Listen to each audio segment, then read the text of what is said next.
Boom. So this time isn't going to be quite as bad as last time where we were just staring at the camera. But welcome to our second attempt at a live show here with Fantasy HP. And we actually have Zach O'Neill here. He's going to field some of the questions on the chat board. If he can get logged on, I think he's good. Awesome. Yeah. So, real quick, wanted to run through some of the injuries of the day, some of the latest stuff. We're not going to go too in depth, but Thomas Rawls, doubtful for Sunday. You don't like him. I don't like Thomas Rawls. No, I don't. I think Christine Michaels outperformed him this year. Granted, he may have been injured, but man, this guy's injury prone. He's officially injury prone. If the guy's healthy, he's a beast. But he doesn't tough it out. That's what you don't like. Man, there's a word for that. Yeah. And it starts with a P. But anyway, so he is. That's what I feel like. He's not Jason Witten. He's not a guy I want to go to war with. Yeah. Jason Witten plays with broken jaws and like ruptured kidneys. He's tough, stuff. Man. Yeah. Arian Foster is officially out. Big surprise. I'm not touching either one of those running backs in my starting lineup in a season long. They don't like J.A.R.V.I.S over there at all. I think he went out with the coach's daughter or something like that and cheated on her. I don't know. They don't like him over there, so I don't like him either. Sammy, questionable and not likely. I don't think Watkins plays. I don't think he does. That's kind of new and developing, but they need to just listen. Right? His foot got stepped on in practice, and it made it worse. Yeah, that's not good. No, that seems really minor for a football thing. It's your foot, and it got stepped on. I bet that happens in the game. It all the time. But you go back to like Deion Sanders. You think about Deion Sanders. His career got ended because of turf toe. Like feet are not something to mess with. Antonio Gates is one of those guys. I hate this for Sammy Watkins because he's an elite talent. I mean, the dude is legit. And it cripples that offense. Yeah, they need to have him. They need the over-the-top threat. Adrian Peterson put on IR today officially. Big surprise. He won't be available till December. What do you do with him? I texted Nolan earlier this week, and I was like, man, do I drop this guy? I mean, I don't think you can drop him because he can come back, but if you've got the IR spot, that's where he goes. Yeah. But a nightmare. What's the IR deal? It's at minimum 6 weeks. Yeah, I think so. So I think it's 8 weeks. It's eight. That's right. I believe 8 weeks. So it's a minimum of 8 weeks. You're without Adrian Peterson. I don't know. I don't love either one of the running backs out of the gate. I think I want to see how it pans out. I mean, if you don't have anybody and you're desperate, you can throw either one of them out there and see what happens. But Asiata and McKinnon gonna split there, so they're gonna split, and I think that right off the start, Asiata is probably gonna be the better back. But I think Jared McKinnon is the cream that's gonna rise to the top of that little backfield there.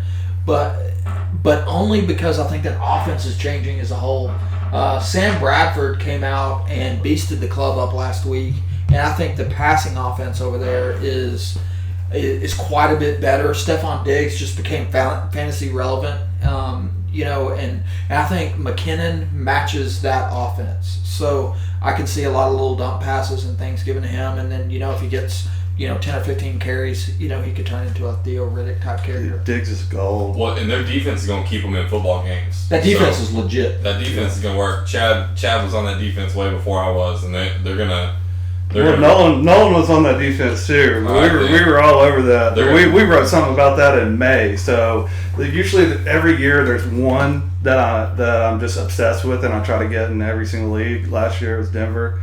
This year Minnesota. But man, I'm streaming defenses in a lot of leagues. I started out with the Chiefs, and in a couple of them, they're not that good. They're a little overrated as a defense. And if Lane Martin's watching, sorry about that. He's a big Chiefs fan. They're diehard. They're Arrowhead Stadium would be rough wearing the opposing team's jersey. I mean, I think they're friendly like Lambeau, but they're diehard, those Chiefs fans. I'd like to see Houston come back. I think that defense is a little different with him. Not necessarily from the run, which is where they're struggling right now, but I'd like to see Houston playing. That guy's he's not J.J. Watt, but he's a poor man's, thinking of a good linebacker. So what we wanted to talk about a little bit tonight, a few things, some buy lows, sell highs. We're at that point already. It's only coming up on week 3. Well, it's week 3 now, but man, there's some people that are also hitting the panic button. We want to talk about who we're panicking on and who we're good on. Some of the nice surprises, some of the underperformers. Nolan has a few stats he wants to share. He's the stat guy. I mean, he's just a stat guy. I can't remember numbers as well as him. I have more opinions than I do numbers. I'm full of opinions. If anybody's ever gotten into an argument with me, full of opinions. Good luck, We got the fantasy commish here in the house tonight, so he's my fact checker. Oh boy, that's scary. But I want to talk about some buy low candidates. Mark Ingram. There are people selling Mark Ingram. I think that he's gonna bounce back. The first couple of matchups were tough. The New York Giants, they are tough on defense this year, and he faced up against that, and he couldn't get nothing going, and they abandoned the run, and I don't think that's going to happen all year. I think he's got some better matchups. I know he's got Carolina twice, but dude, I don't think that they're the defense that they were. I mean, they've been getting lit up by C.J. Anderson. Dude, they've been getting lit up in the air. I mean, it's just not the same. It's just a name. And I don't understand why, because they bring back the basic core. Obviously they lost Josh Norman, and that was difficult in the secondary. But for them not to be able to stop the run with Thomas Davis and Kuechly, I mean, how does that happen? I don't understand that. But I totally agree with you that the number Mark Ingram to me is a average runner and a pretty good pass catcher. And what's disturbing is that he's averaging like 3 targets a game, and that guy's got to get more involved in the passing game. But I also think that New Orleans has changed a little bit this year. Yeah, they've got more weapons. They do. So. And Breeze, he's going to his receivers big time. So, but it's going to pick up. He's okay. Buy low. What do you think about buying low on Todd Gurley? Okay, so I have Gurley in a couple leagues. Here's what I know about Gurley. That offense is basically intact from what it was last year. Gurley's getting 20 touches a game. Give me some of that. Give me some of that. He's got to bounce back, and this week is a good week for him. I like Gurley this week. But, this guy is a danger to take it to the house at any point in the game. Yeah, he needs to break some off, and people will quit worrying. If he just broke off a good 40-yarder, I mean, he's just one run. One run. That's all it's gonna take. That looks good. People will be back on that train. So you could probably get him. I don't know. If I was a Gurley owner, but I'm different than a lot of people. I call myself a little sharper at fantasy football, but I probably wouldn't be bailing ship on him, and I know that I'm not going to get first round value from him, so why let him go right now? I mean, no. you gotta weather the storm with him. I don't think that team's gonna get any better, but I think that Gurley himself is gonna get a little better. Bold prediction: he ends up top 5 running back at the end of the season. That's pretty bold. Bold. Big hole to dig out of. I'll tell you somebody on the cheap that you probably even get on waivers right now is Kenneth Dixon. We've been high on him forever. For sure. Nobody has took over in that backfield yet. No. Forsett, as a money play, they cut him, re-signed him. Yeah, he's not. This guy was a fluke last year, in my opinion. He's bounced around the league. He's been a backup, and then he gets a starting job and does well.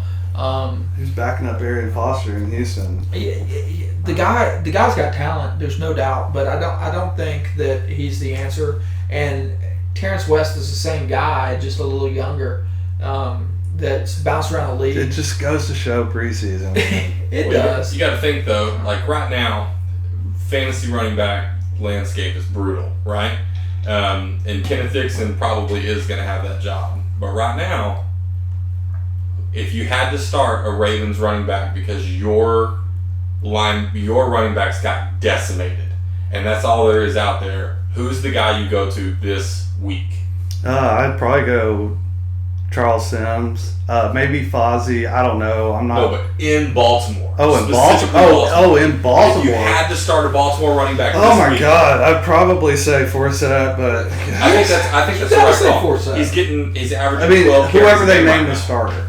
That's Forsett. Right. He's averaging 12 Right. carries a game. And Right. he's a veteran. He knows the offense. He's going to be involved in the passing game. I mean, the guy's the guy to start right now. But I think a lot of people might be running into this because a lot of people are falling into that. Well, I had Adrian Peterson and I was hoping Jamal Charles would already be back, and or I had Doug Martin, but I didn't get Charles Sims. I mean, you got a lot of people out there whose fantasy running backs it's pure turmoil, or they have Gurley and Freeman, and everyone thinks their team is unbeatable going into the season, and now and now their team isn't able to put up any points because both those guys are underperforming. Like, people are going to be reaching for running backs, so I think that's a good one. Dude, Emo is a comeback candidate. I mean, he can get his team together and come back. He's squirrely as all get out. I really just can't believe that I eked out that victory against Eric last week. I really just can't believe it. I really thought he had me. I pulled the knock joke. The knock who's there?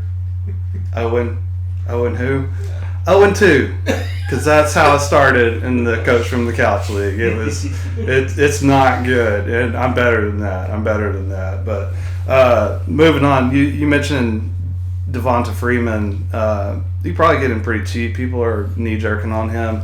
It's going to be split, but you can accept that. I mean, you could probably get 10, 15 a week out of him. Yeah, I mean, that's serviceable, especially if you went the J.A.R.V.I.S crap.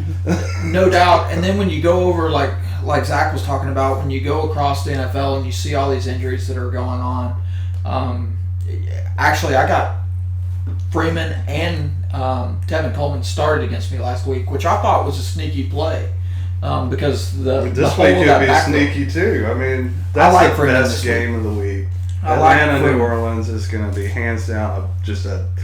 Heard that last week. Well, everybody did with the Giants. I mean, the Giants are good. Yeah, they are. Against 40 points. That's true, but that's going to change. That was a trademark shit show last week. It was a shit show. But I'll tell you who I bought, and this was desperation. You're talking about just turmoil in your running backs.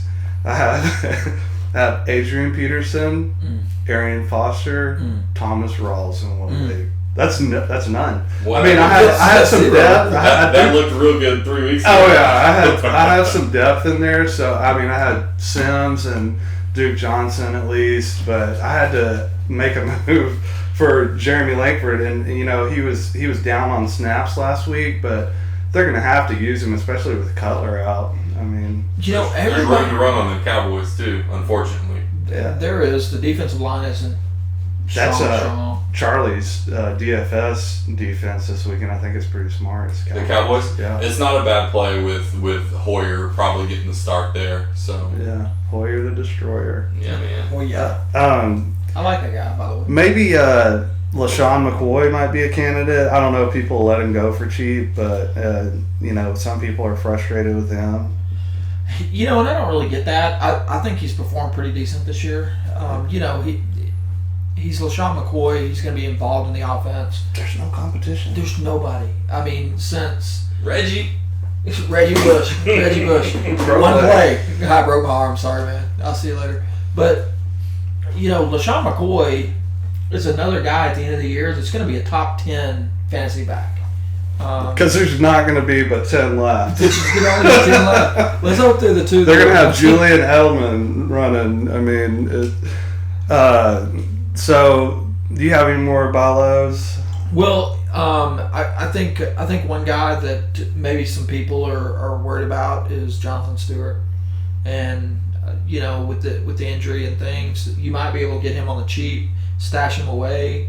I'm not wild about Carolina and their running game because Jonathan Stewart gets touchdowns vultured from him, but between the 20s, you can't really argue with how good he is. Yeah, and Artis Payne is craptacular. But he's getting the start. Did you see that today? Yeah, I did see that, but I don't believe that for a second. I spent all my free agent money on Fozzie Whitaker, and then the next day they're like, "Oh, we changed our mind. Cameron Artis Payne." So I hope that it's a flash in the pan kind of deal, just because it cost me 50% of my budget. It's got to be a decoy. They're probably like, "All right, we're going to run Artis Payne this week, so you guys, you got me." They're going to give you the Nolan, you got me this week because we have to run ours. And it's going to be Fozzie. I guarantee you. Fozzie rushed for 100 yards last week on 16 carries. Yeah, the dude was legit. Yeah, and then you're going to give it to Artis Payne. Yeah. And I because I have Doug Martin in that league and I didn't have Charles Sims to back him up, I needed to make a move to try and protect myself, and I didn't want to. I really kind of wanted the guy from Detroit, and I had a bigger bid in than the guy who got the Detroit running back, Washington. Yeah, I had a bigger because he went for like $130, I think, in our $1,000 fab budget. But I think I had a bid in on him for like $375, just because I'm in a position where I need to make a move that helps me over the next 2 or 3 weeks, gets me through bye weeks because I've got some running back bye weeks coming up that I wanted to pay attention to. So y'all are talking about buy low, and I know you're fixing to switch to sell high. I have one candidate that I'd like to hear. We haven't gone through wide receivers yet, though. Okay, but running back. Running back. Let's hear it. Where are you guys at on potentially buying low on Jeremy Hill? He's dead to me a little bit. Well, I know you can't hold grudges in fantasy. Your favorite, favorite guy says I had Lee Trammell was asking me about a trade with him, and it's in a half-point per carry league, which he's a little more valuable there. But he's like, the last 2 games were bad, but I'm like, no, like the last 9 games, bro. He's been more active in the passing game this year. He's just so touchdown reliant. He is the Eric Decker of freaking the running back position. All he does is score touchdowns. And he's had brutal matchups in the first few weeks too. I think he's a good buy low candidate. And here's the difference between Jeremy Hill and who y'all are talking about. When I say buy low on Jeremy Hill, that's a lot lower than buying low on. Right, it's your waiver wire trash that you picked up. I picked this dude up this week. I'm going to trade him to you for Jeremy Hill because your team is terrible. Yeah, I wasn't expecting to get a whole lot out of Crabtree, but I know you went to Tech, so you want Crabtree for Jeremy Hill? No, you have 4 good receivers. Yeah, that's a little high. Well, and this is not the week, right? This is not the Jeremy Hill week up against the Denver defense. This is not the Jeremy Hill week. So I have to start him in one league. At the end of this week, he still may be good for a touchdown, but. I need him to LeGarrette Blunt me. That's all I need. I cussed at the TV last night like you would never believe. All those fumbles. Ugh. Dude, LeGarrette. That was hard to watch. And then he had that 40-yard run. Yeah. That's when old Commish turned the TV off. Oh man, Are you playing Mike this week? No, but different league. Okay. Different league. Guy started him late. He put up 24. That's clutch. What do you think about? All right, let's talk about some receivers about low on Allen Robinson. If somebody's willing to sell him, I'd buy him. I think that the targets are there for sure. So and he's had, I think historically, the last couple of teams that he's played, he's had historic bad games. Yeah, the corner he played last week shuts him down. Yeah, but the guy's getting 10 targets a week. I want some of that. I want 10 targets a week. We know this guy's going to be good. I love Allen Robinson for the rest of the season. If you're knee jerking on him, send me a trade. Yeah, no, I'm not. I'm sticking with him. I've got him in a couple. Ty, there could be some knee jerking on Ty, and Moncrief going down is just going to make him great. He's had a couple of bad matchups, of course. Last week he played Denver. It was just like, it was a no-brainer. It was a bad one. But I think that he's going to get an uptick. He's playing San Diego this week, and let's be honest. San Diego is not good And defense. Barrett, he covers the outside, so does. odds are he's going to be on Dorsett because Ty lines up in the slot a lot. So I'm not worried about him this week. And Barrett is a great corner, but I saw him show up on the injury report today. I don't think it's a big deal, but 11 and a half targets a game. Again, just like Allen Robinson, I want 11 and a half targets a game on my team. That's what I'm looking for. I'm looking for guys like Jeremy Langford that are going to touch the ball 15 plus times rushing the ball, and I'm looking for receivers that are going to get 10 plus targets. So here's what y'all are talking about this. We got Charlie in the chat room, and he's saying that he thinks Dorsett has a bigger game this week than T.Y. What do y'all think about that? That's going back to Barrett covering him. I feel like Barrett's going to be on him. I feel like T.Y. is going to have a bigger game, and people don't really know that. They automatically assume Barrett's going to shadow, and he doesn't shadow. He doesn't shadow in the slot. Yeah. A lot of those, Mike Clay was talking about that this morning. A lot of those big time cornerbacks, they don't shadow into the slot. They'll play because they're just good at being outside. Slot's a different cover world. corner. Chris Slot's Harris a is different world. the only guy that will. And Yeah. Patrick Peterson will. Peterson will. Peterson will shadow you Peterson's all the way best, to the Peterson's best cornerback. all the way to the I Gatorade. don't He'll shadow you over there and just be like, "Hey, you getting some Gatorade?" Because we're But I about definitely to would go back out rather. there. They told me I could come on your sideline because that's how good I shadow. Yeah. I definitely would rather Peterson in the slot. Peterson than Pan. Harris in the slot. Harris is like elite Yeah. out of the slot. Peterson's very good on the outside too. So Do you buy low on Golden Tate? okay, so This is a big conversation for me and Nolan because Nolan talked me into Golden Tate, and I mean I was all in. And again, it's about targets. It's about targets, guys, and this guy's averaging 9 targets a game. Zach and I were talking about it before we got started, and I like Golden Tate going forward still. Maybe he doesn't catch the 100 passes that I projected because he's in a hole, but he's gonna turn some of these 9 target games into an 8 catch game, and when Golden Tate catches 8 balls, it's going to be for 100 yards. So people are going to get tired of seeing the other side catch 30-yard passes and stuff. So I think some coverage might rotate that way, and I think Golden Tate's going to be opened up. So I'm not knee-jerking on Tate. I'm going to knock on wood. Do we have some wood around here? I like him this week. I think he breaks out this week. Charlie says he's got no hands. Says he's worried about a little stone hand action, like little. And for stone hands now, I only feel like it's appropriate from now on. Instead of saying stone hands, we just say Will Fuller. Will Fuller, dude, I like Will. He does. I love Will, and if he had a good game, I'd have sold so high it's not even funny. But he had a tough game. The offense looked terrible last night, but I mean that guy is. Here's the deal: he's dropping one big pass a game. Just bang on they're that. juggling it. If he would catch the big pass every game, he'd go for 100 every week. But he's going to drop one a game. But he's probably going to catch one big one, and that big one could be a touchdown. It's that Deshaun Jackson theory, where if he goes for one catch for 70 yards, but it's a touchdown, you're welcome. I mean, it's a little boom or bust there, but And he's getting the one-on-one. dude, he's got hands like Braylon Edwards. I'm Dude. just saying. Oh, going back. I'm going to move on to tight ends. There's some knee jerking on Kelsey. I think Kelsey's going to be fine. You'd probably get him for cheap right now. And, man, tight end is the worst position. I swear. I hate it.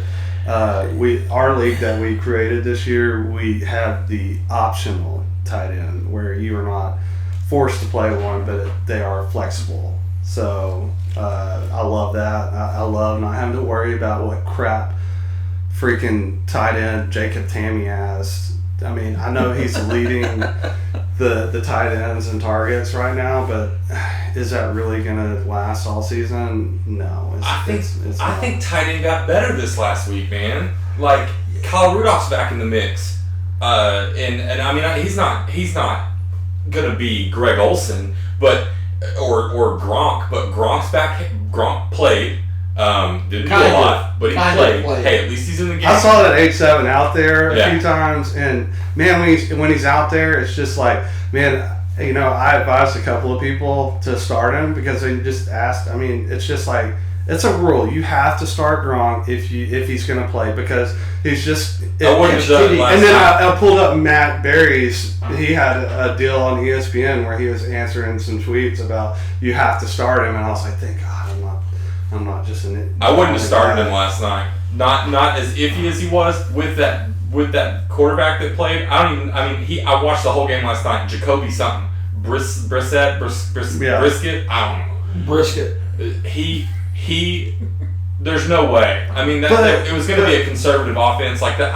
Last night, even if I'm a Gronk owner, I wouldn't have done it. But Because the young quarterbacks, they bail out though. They'll bail out. Yeah, but Gronk's not a bailout, dude. He's getting double covered. I mean, nobody's worried about Chris Hogan on the left Dude, side. if I'm dribbling down the court and me and you are playing basketball, I'm gonna feed it to you because I'm scared to shoot.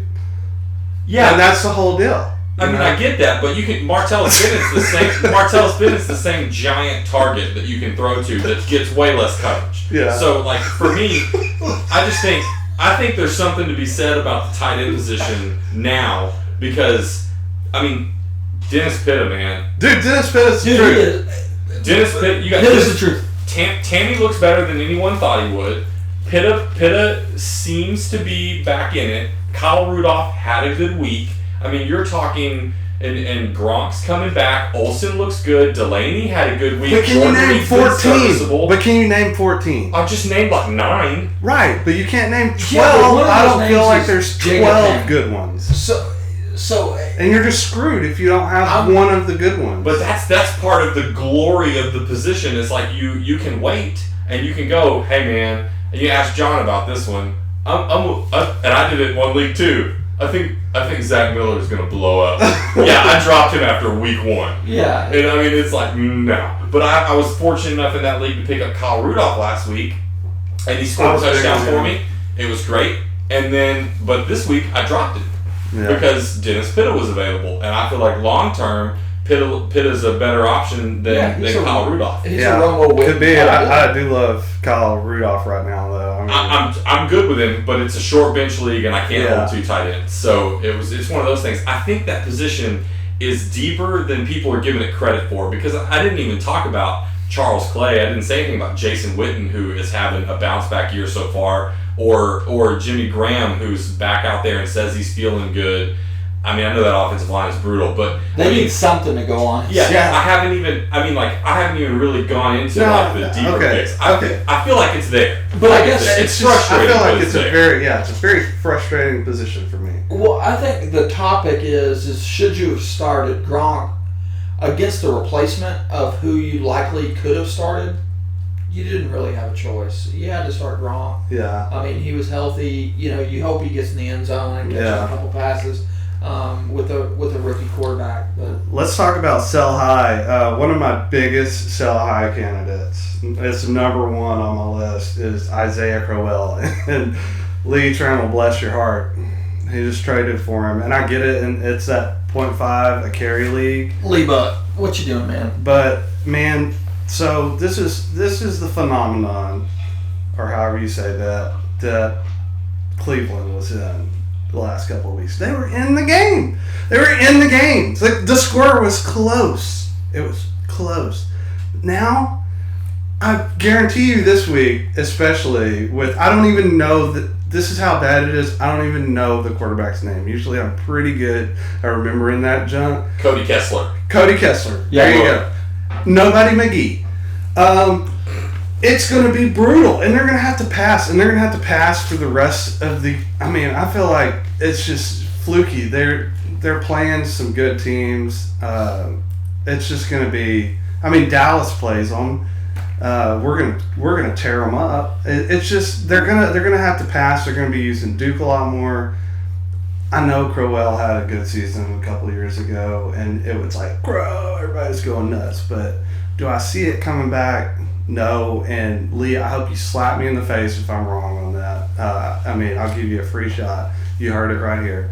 So here's But he's the perfect example of sell high. He is, because he I just think blew you're up. right. He's like number 5. Yeah, I think you're right. I think if you want to really talk about sell high, where you really find your value there, is someone you paid very little for that you can get a lot back. And the way running back looks right now, we've been talking about it all night already. Running backs are brutal right now. And if you can find some poor sap in your league who is desperate, who, like Chad said, had Adrian Peterson, Thomas Rawls, and who? Arian Foster. And Arian Foster in one league. You know what? In that league, you might need to be the guy who buys on Crowell, and then you just cross your fingers, squeeze your butt, and figure out what happens. Well, okay. So here's the thing. He's definitely at his highest value of the year, but I think once McCown comes back, I think the guy's serviceable. I mean, let's talk about this team week 6. Or week 7 rather. Let's talk about this team week 7 when they got Josh Gordon back, they've got Corey Coleman back, and they've got McCown back. They're going to have a vertical attack. If they get McCown. McCown broke his collarbone. I understand. We've had some dealings with that. With Tony Romo, and he ought to hang him up. By the way, he ought to just quit. But, God rest his respect. Rest his career. Respect. But like when he comes back, and even if he doesn't come back, they're going to still have a vertical attack because I can throw it to Josh Gordon, and I think that Crowell could actually get some carries and be okay. I mean, they're going to need to run the ball to control some clock. He's going to at least get touches. Now, with that being said, I still would sell high. Yeah, on him right now. He is the sell high candidate right now. Here's my number 2. But I think if you buy him, it's going to be okay. This will be really good. LeGarrette. I feel like I would sell. I mean, I'm trying to sell LeGarrette in a PPR. Trust me, if you got LeGarrette Blunt, you got him way late, and if you're in a good situation with your running backs, you can get the world for him after that game last night. Yeah, I have him in a half-point PPR, which increases his value. Yeah. So he doesn't catch passes. Right, period. right. So that's what I mean. Like in a full-point PPR, his value's decreased a little bit. In a standard league, he's the top end of running back 1 right now. Yeah. So I have him in a league, and I'm gonna, because of the way my team is built, I can really afford to sell him high. So I'm gonna try. And when Brady gets back, they're just gonna air it out. I mean, they're just gonna air it out. And Deion Lewis he's coming back. Deion Lewis is coming back, boys. Yeah. He is coming back. Yeah. And that guy was a beast. He matches the offense. Don't get me wrong. There's gonna be those Belichick games where you'll have to go, you know what? He's gonna run the ball. And then it's going to be LeGarrette Blunt. Here's the sneakiest of my sell highs is D. Willie, because people need him right now, and he's housing it. But he's not going to be there in a couple of weeks. He's going to be next week. This is the last week he plays. Yeah. He plays 3 weeks. Yeah, just 3 weeks. Yeah. So after this week, I mean, you can find a real dum-dum in the league. But just sell him to the Le'Veon Bell owner. Yeah. And it covers that owner for the rest of the year. Well, sell him to that guy, and you won't get a king's ransom for him. No. But if you do it before this week, you'll get good return on a guy who, no matter what you're hearing in the locker room from beat reporters or whatever, when Lev Bell is back, D. Willie doesn't play, because Lev Bell is the best running back in the NFL. Well, write it down, take a picture. I don't care. David Johnson's great. I get all that. Lev Bell is a freak. He's an idiot, and he's probably going to smoke more weed this year. But man, while he's playing, he's the best, and it ain't close. But he's a little injury prone too, also. I'm going to agree with you and disagree with you. I think you take Lev Bell and you put him on another team, and he's just okay. That O-line ain't nothing, bro. Dude, tell me how D. Willie at 86 years old is the number 1 back in fantasy right now. You want me to tell you why? But he got no tread on them, and all the tread's still on those tires because they couldn't figure out that he was good, and they kept giving Jonathan Stewart the ball back in the day. But my point is that if you take D. Willie and you put him on another team, he's also an average back. I think it's the scheme and the system out there that produces the backs. Not to mention, when you have Antonio Brown, it sure does freaking help. Doesn't hurt that AB pulls an enormous amount of people out of the box. I totally agree with you, but here's the reality. Right now, that's the team Lev Bell is on.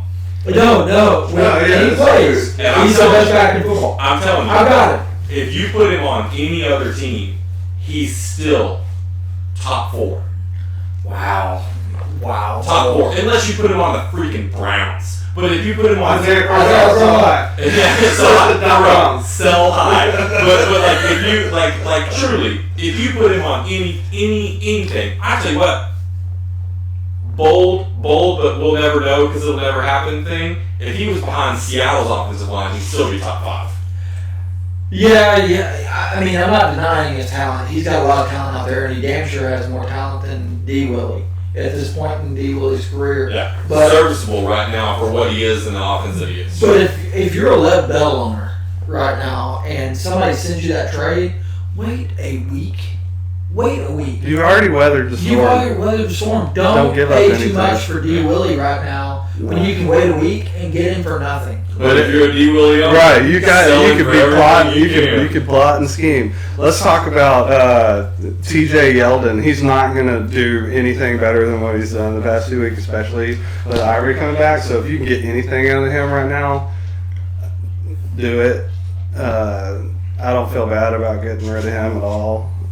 He's really he's not blowing my hat off when he's out there by himself. The only thing I'll say is if you're in a dynasty or a keeper league, he's probably not bad to keep if the value is appropriate. But at the same time, that might be something that helps you sell high. If his value is really good in a dynasty or a keeper league, you can use that because Chris Ivory's not going to be around forever. So I think he's got promise. I think that team is still a year away. But I think in these dynasty and keeper leagues, because we play in a couple of these leagues, right? So it's something to take into consideration. So he's a good candidate to sell, but know your product when you're selling it because you're not just selling it for this year in those leagues. You're selling it for the future, and he's got a promising future. He does. I've got a question from the audience. We got Nick Gregory who hopped in, and he said, "Are we panicking on Fat Eddie already?" Dude, we're gonna get to the panic section, but I'm gonna tell you, I'm panicking. Nolan's not. But I've had Lacey for however long he's been in the league, and he blew it up for me a couple of years, and then I weathered through the crap last year, and I hate seeing it look a little like it did last year. But It looks a little like it did last year, but like if you really expected Fat Eddie to come in and be a 1,300-yard back week 1, I think you were being a little silly. I was very high on Fat Eddie. I was the one telling you. So let me say this, Nick. Eddie Lacy is a volume back. He's a volume back. He needs some carries to get going. And he's always going to be a back that's going to be better in the fourth quarter than he is in the first quarter. With that being said, if he's out there and it's not James Starks, I'm with you there. But when it gets down to nut cutting time on that team, Fat Eddie gets the ball, not James Starks. And here's what I'm going to say: winter is coming. Winter is coming. Fat Eddie is going to be better in the winter months in Lambeau Field. Game of Thrones reference. So it's love it. I love it too. But here's the bottom line. Right now, it's warm. When it gets warm cold, in here. When it gets cold and Fat Eddie starts hitting you in freaking December, you're gonna wish he was on your team. You're gonna wish. I hope you're right, man. Yeah. I hope you're right. Taxes, Fat Eddie, and C.J. Anderson, things that all happen. They happen. I'm just telling you, because C.J. Anderson, he looks good this year early, and that bodes very well for someone who typically blows up late. I mean, C.J. Anderson's going to be that guy that if you had the stones to take him where he was going, if you had the stones to take him where he was going, he's going to pay off in a big way. Barring injury, of course, which kind of goes without saying, but I wanted him, but he went just before that value proposition was appropriate for me. in my draft, so I unfortunately I didn't get him, and I regret it. I wish I would have bought in a little earlier, but you guys know me, I'm all about that value. Hey, but with that being said, anybody that happens to be in the couch league that's listening and they want to send me a trade for C.J. Anderson, I'm accepting all. He's willing to sell a scoodle on the high side, is what he's saying. Are you selling high on D-Hop? Okay, so this is another thing that we got into. Okay, so Osweiler looks bad. Okay, so he had one good game. He's had two bad. He might be the worst quarterback that's been in Houston, in my opinion. That's a bold statement. I mean, Ron Mallett. Brian Hoyer could get in the ball. Zach, Brian Hoyer could get in the ball. But Brian Hoyer got in the ball just fine when they were down 28. Isn't Brandon Whedon there? It looks like they're going to be down 28 since the team that was decimated by injury came in and, I don't know, pushed their S in. Best coach team in the NFL, though. It is the best coach. And Belichick, for the record, is the best coach of our generation, bar none. Oh, yeah. The Deflategate, spying, everything else. His cut-off shirts drive me insane, though. I kind of dig it. That's kind of a New England deal, you know, like... No, I mean, I get it. I mean, I don't, but, I mean... The beard look, scrappy look. It's not New York, man. But anyway, you know, DeAndre Hopkins scares me right now. He scares me for a number of reasons. DeAndre Hopkins is going to what? Command coverage. Will Fuller, while we established that he's got some Braylon Edwards hands, looks good. And you said Will Fuller, and all I heard was stone hands. Yeah, and you know, and Lamar Miller, while he hadn't gotten in the end zone, is getting bulk. You know, it looks like he's wearing down at the end of games, but he's running the ball efficiently. I would say, you know, 107 total yards last game. That looks like it's going to be kind of the norm for him.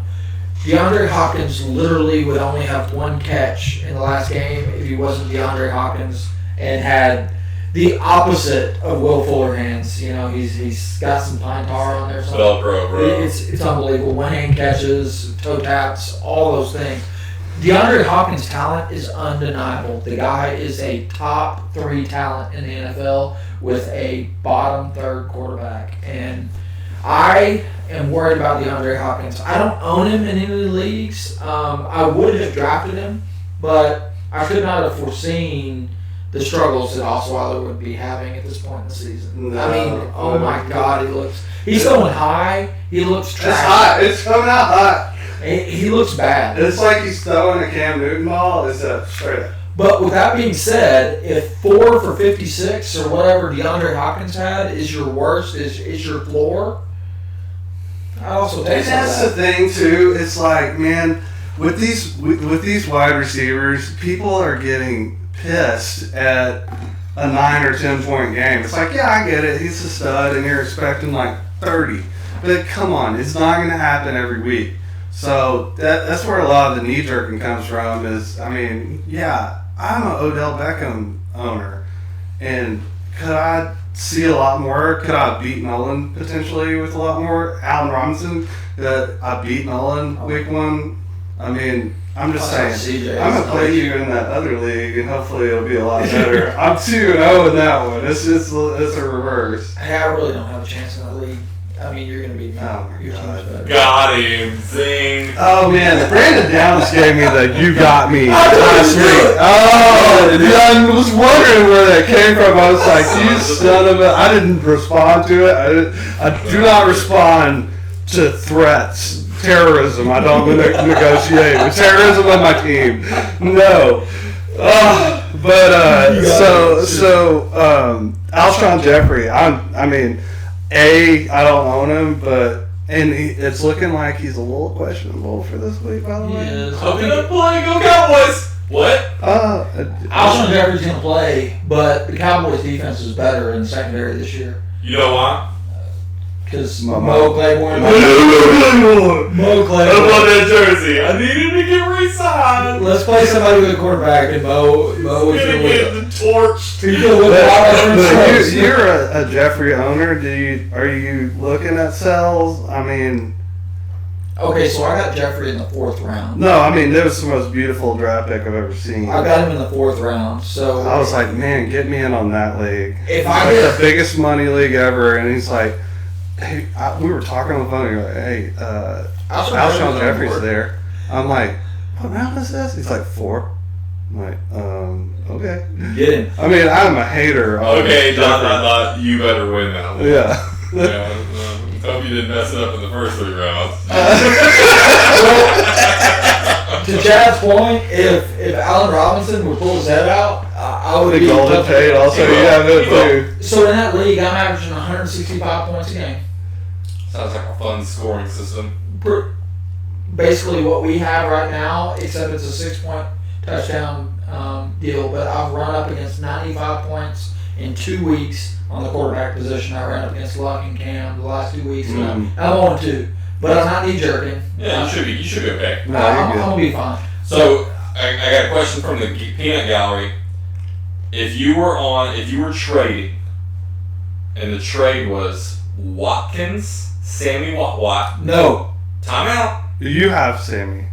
I don't No, know. I mean, like, the person asked. Either way. Okay. Either way. Okay. So I'm just going to give you a trade proposition. You tell me what side you take. Okay. And I already know what the answer is going to be because we've already talked The about it. opposite side of Sammy Watkins is where I'm at. You're going to love the other side of this. Okay. Todd Gurley.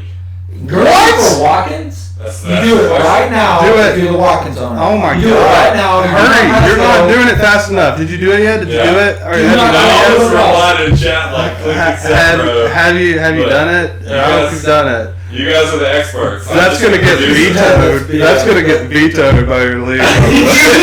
No If way. I'm one of the guys in that league, I'd be There's looking no around. way that I'm goes just through. the producer in the chat room on. Oh my gosh, there's no way that goes through. But that's awesome. Congratulations. Sammy Watkins is a elite talent Congratulations. and stays injury prone. I'm sorry, he's worthless. Yeah, he's Dunsky.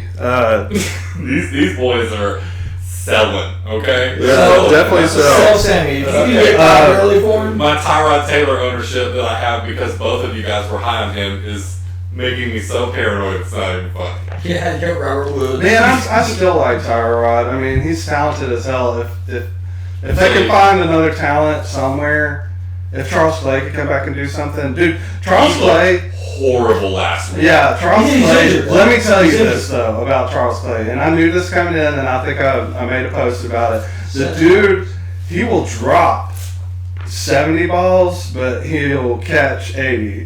That's how many times he gets thrown at. I mean, he gets thrown at so much, but I don't disagree with you.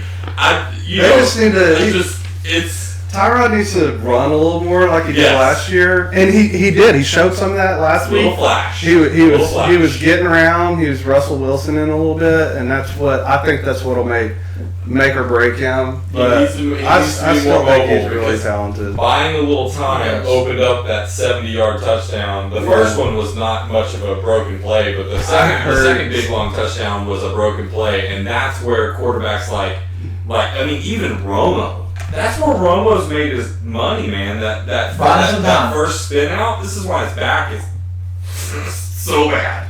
That first spin out that buys some more time so the second guy can come crush him right after he throws it.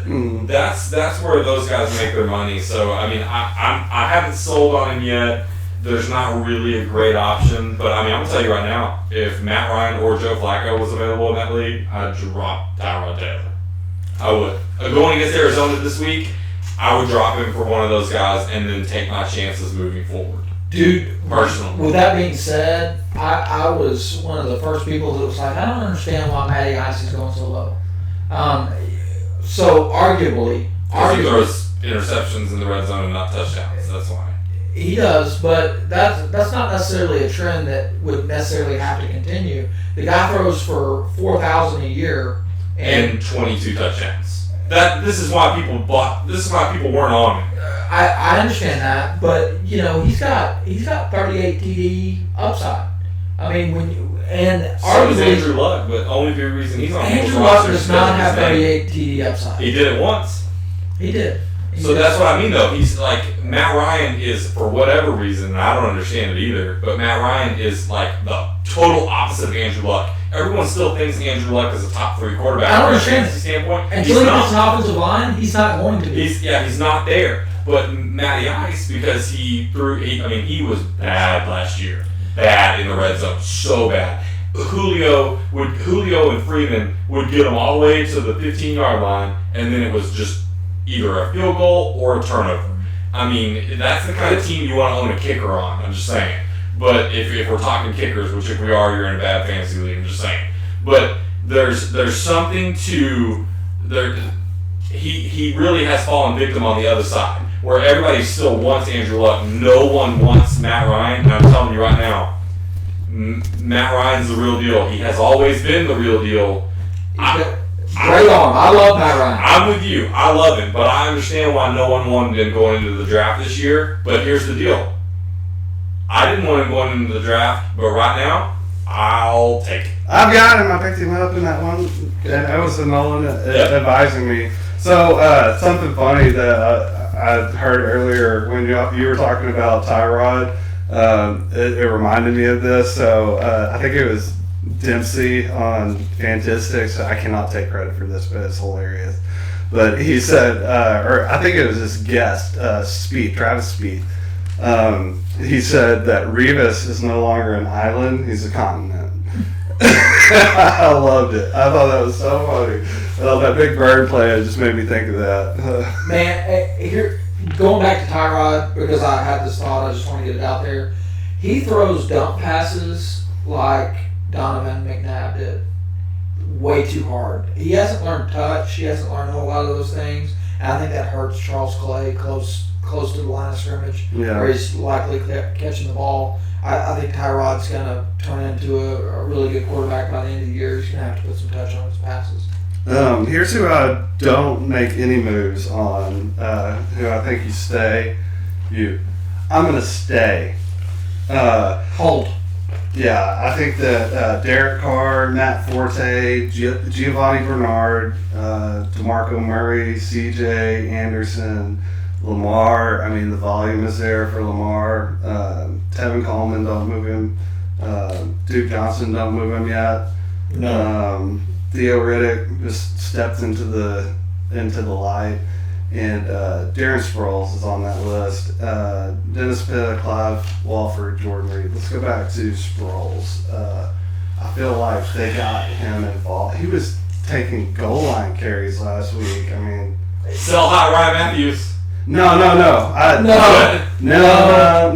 like Ryan Matthews still, but Do you own him? no. Then don't talk. I do. Sell high. I do. Sell high. Okay, so I'm not selling. Read what Matthew Berry. If you don't read Matthew Berry's columns, first off, you're missing out on a great writer. He's great. But He's funny as all get out. I don't always agree with his fantasy advice, but he's so funny. He tells a perspective that really this last week was about how he and Adrian Peterson plotted to ruin your fantasy season. That was so great. funny. It's I shared that on the page, by the way. Check it out. Yeah, it's great. But I'm telling you right now, as a Ryan Matthews owner, I love, you know me, I've loved that dude since he was with the Chargers. Since he couldn't stay healthy there, I loved He's him. got some That visor. I mean, he's got a Sproles. He's good looking, bro. And I mean, he's got that visor, man. Yeah. That LT visor. I'm all about it. I'm all about me some Ryan Matthews. I'm telling you right now, if somebody comes knocking on this door and wants him, I'll be like, what you got? Unless your name's Peyton Manning, please don't wear a visor on the sideline. First off. But No, I'm talking about like this sunglasses visor. oh, you're talking about the visor? Right. I thought you were talking about he wears visor on the sideline. And I was like, No, bro. I like the golf visor. Don't get on the chop top. Hold up. Dude, Peyton Chop top. Peyton's into it. I mean, we gotta have something at least that long to cover that. But here's That's a Chris Abel staple, man. Chris Abel's probably wearing a chop top at his house right now. Dude, Fire green shorts. I'm sorry, Chris. It's just not cool. But the end of the day with Ryan Matthews is I still believe in him for the season, for a season-long league. I really believe in him. I think he's going to be okay. We got to realize we're just 2 weeks into the season. We don't have any trends. They're all skewed. All the numbers are skewed across the board. I mean, I was looking at targets. I was looking at all kinds of stuff today. before our telecast or podcast or whatever. YouTube upload live stream. YouTube live shit. One of those. But the point is that we're only 2 weeks in. Yes, okay, they gave Sproles some goal line looks similar to Danny Woodhead, but Sproles is not the answer there. I mean, let's be honest about it. Sproles is old. He's not what he once was. Ron Matthews is still a good talent, and I think he's going to produce for us before the end of the season. Here's my argument, though. I understand. So I understand. what Peterson came from Kansas City. So tell me that he doesn't have some crazy. I mean, you can see the way the offense moves. It's just methodical. It's not high powered like Chip Kelly at all. It's just like the opposite. And I think that they're designing more plays around Sproles. But no, I don't think that he's like garbage. Jesus in an Eagles jersey. I just think that they're getting him more involved, and it's not bad to have. Don't drop him. That's the deal. Don't drop him for a turd sandwich waiver claim. Offensive coordinator came from San Diego, said he wants to use Sproles the way he used Woodhead when he was there. See? Which hurts Matthews. I'm just saying. That's everything that I've kind of looked at. You got to hang on to both last week. Yeah, you do. You hang on to both of them. If someone will give you more than what Ryan Matthews is worth, then by all means, take it. It's a good time to get rid of it. He keeps scoring touchdowns. He gets 8 carries, 32 yards, and 2 TDs. I mean, like that ain't it. Because the beast, he's Jeremy Hill. That makes me so mad. But with that being said, let's talk about San Diego. And let's talk about who they just picked up to basically replace Woodhead. They picked up Darren McCluster. Dexter. Whatever. But McCluster is in San Diego.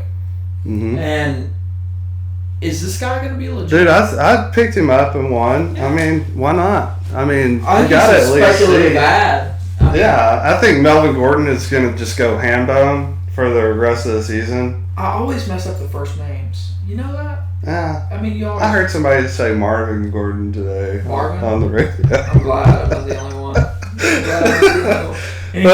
But let's talk about some more let's go to the panics. All right. I know we've covered Ed Lacy, Gurley, Watkins, Golden Tate. Can I point out something? We make an outline before the YouTube live video stream, but on this deal, Rashad Jennings is on there twice, and I think that's important. Because I'm not worried about Rashad Jennings. He's going to be on the freaking deal twice. Because you can't miss that. Just press the button. Can't miss that point. Rashad Jennings, full on panic mode. I'm done with him. Oh my God, he's so dead to me after this year. The dude's got a cast on. Panic. Oh man. It's bad, and you're just like, man, thank God. You're like, bye Andre Williams, bye everybody. It's like he's it. He's the running back, but they're just not running the ball. Period. It's just like your player ain't gonna do nothing if they ain't gonna run it. They're not even. I don't know how many carries he had last week. I'm gonna get me some Pierce. Is what I'm gonna do. I'm gonna get me some Pierce because there's a place. Paul. I think his name's Paul. Paul Perkins. Paul Perkins. Yeah. God, I'm fucking horrible at that. Sorry, I said an F word. But anyway, so Perkins is gonna be.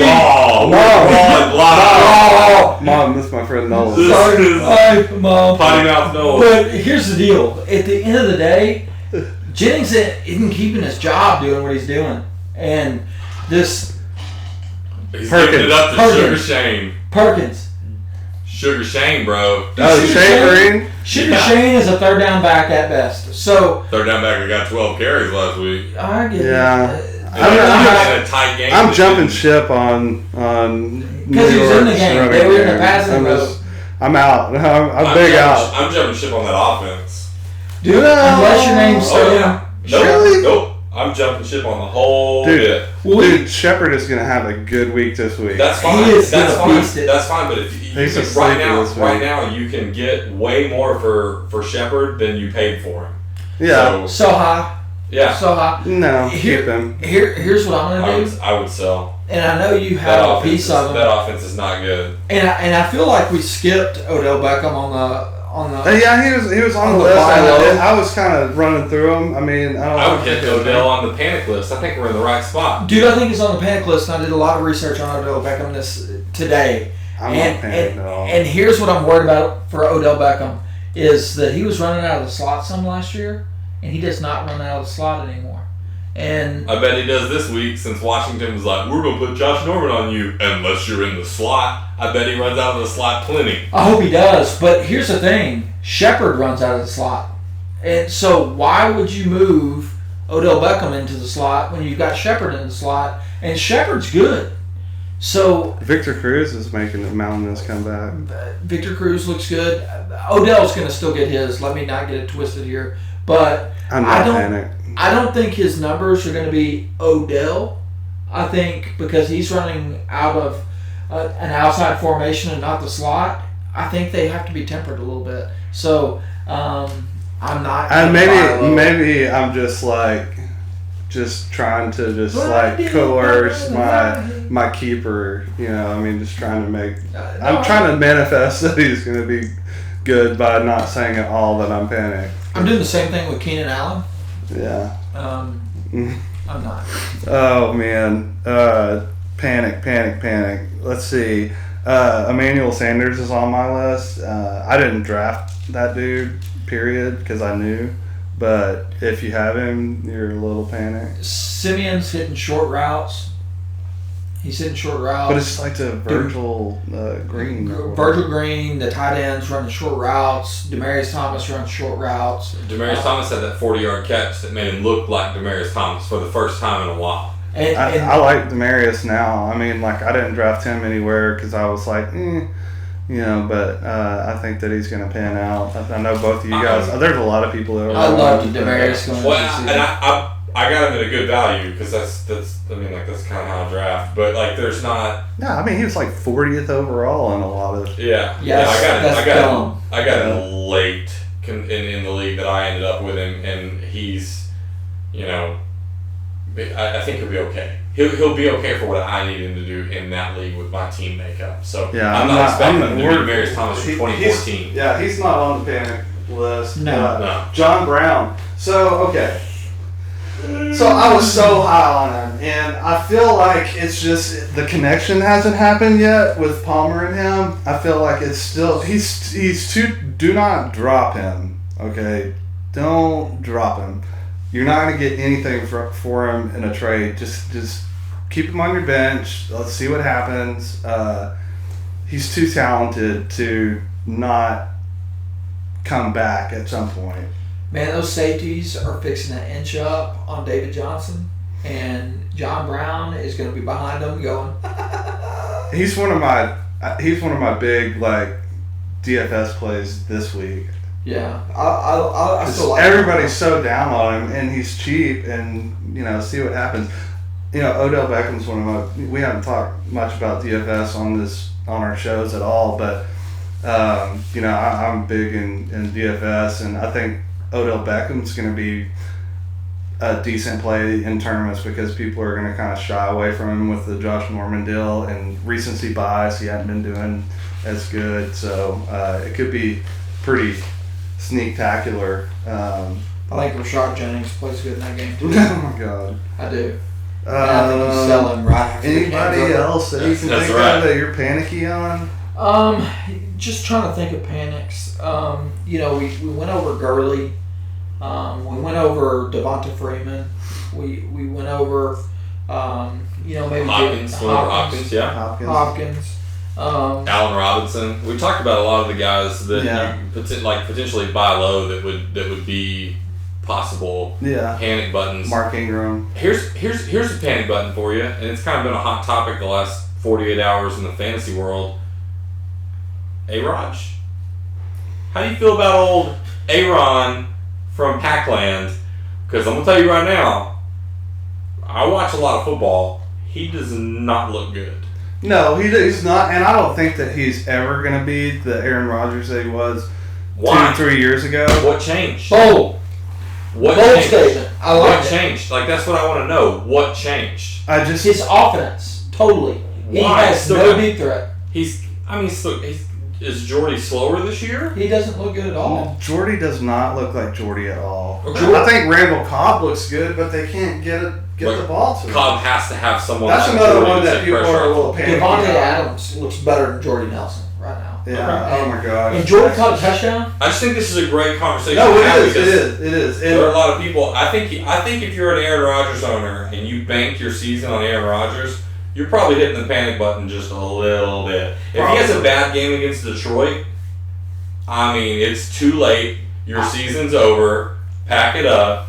Because you're not going to be able to sell him for anything anymore. No. Unless someone's just a Packers fan like Andy Batzner would be like, oh, take him because he's just a giant Wisconsin guy. But you get you some Randall Cobb this week, and you get you some Eddie Lacy this week, and you fade Jordy Nelson in DFS like we were talking about because Slay is gonna follow. He's expensive too, and he's gonna follow Jordy, and Jordy's not gonna do crap this week. No, I am jumping ship on that.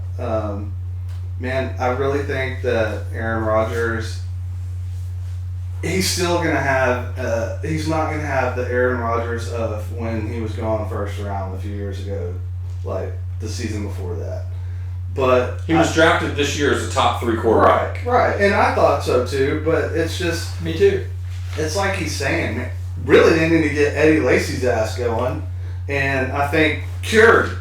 It's like, holy crap, Mike McCarthy pisses me off more than any coach in the NFL ever, of all times, ever. I mean, Tom Coughlin, I'd probably have breakfast with him over freaking Mike McCarthy. I mean, talk about your love for the Giants. And if you followed me for a couple of years, you know how I feel about Tom Coughlin. He's one-upped Mike McCarthy. It's like, good God. That's what kills me. It's like, it's something. It's something between, it's like, man, he missed that curfew that one time. It's like, dude, yeah, I'm a grown-ass man. I get it. You're getting paid millions.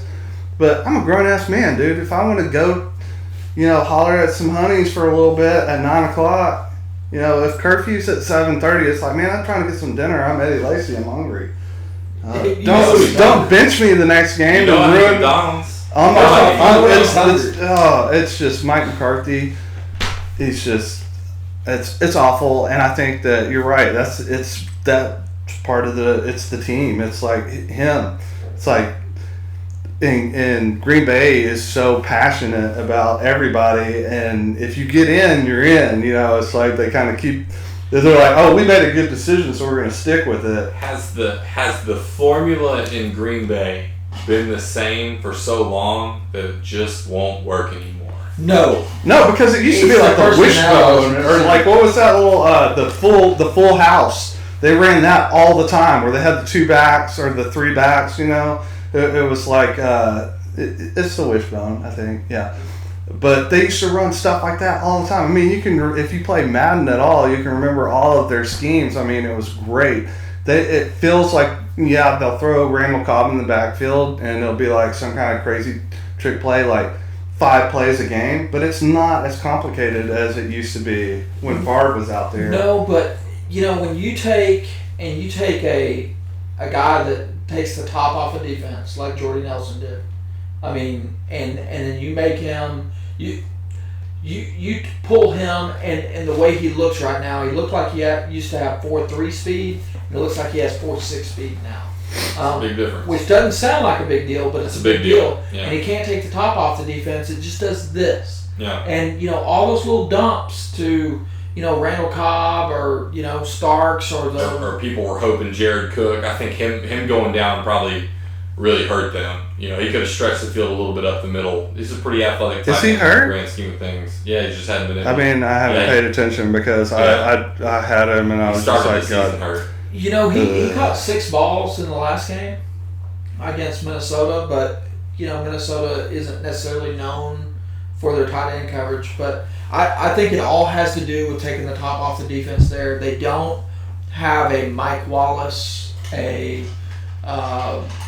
whoever it is, John Brown, that takes the top off the defense where they can ease up back there. Yeah, true. And I think Devontae Adams is supposed to be that guy, but it's just like, no, he's essentially the same player. He's got hands like Will Fuller. He's just taller.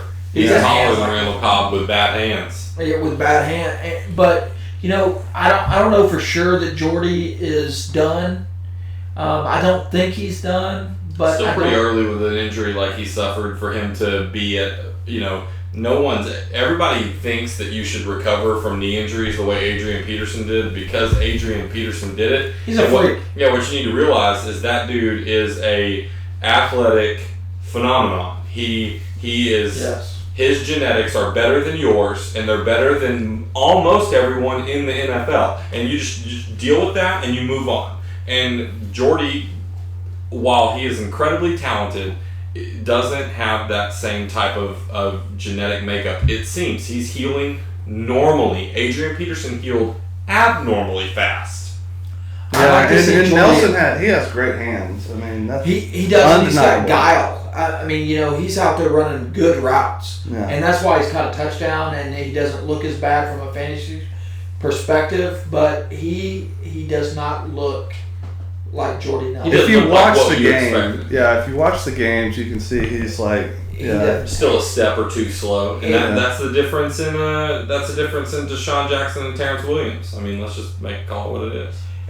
Deshaun Jackson, I like this week. Dude, nursing them injuries. He's got 2 lower leg injuries for a speedster. I understand. Make sure he's playing before you put him in the lineup. He's got those injuries, but I like him this week. How bad is Kirk Cousins? I knew it. I mean, I was trying to just be like, I didn't draft him anywhere. He's bad at real football, not horrible at fantasy football. That's what he still is throwing for over 300 yards, which in the typical league is 12 to 14 points, depending on bonus structure. And even if he throws a couple picks, that's fine. But he's throwing a couple TDs but he's probably going to throw. I mean, his TD production has been super low. Statistically, that's changing. So I mean, stats are what they are for a reason. There are big games, and there are bad games. These have been 2 bad games. He's got another favorable matchup. Last year, he went like the whole season throwing like 1-2 picks. But if you watched him in the years prior when he would come in for RG3 or something, he was just pick nasty. Lots of jump balls. Throws lots of jump balls. And he's already thrown 2 or 3. Yeah. I mean, it's 2 picks and a fumble the last game. Yeah, and they're Matt Ryan red zone picks too. And they officially. That's why they lost to the Cowboys. They cannot run the ball, period, there. And it looks pretty bad. It's so terrible. Matt Jones is just brutally bad. But I'm telling you, from a statistical standpoint, he's going to throw for around 300. The defense isn't good. Everybody can beat Rashard Breeland on the opposite side of Josh Norman.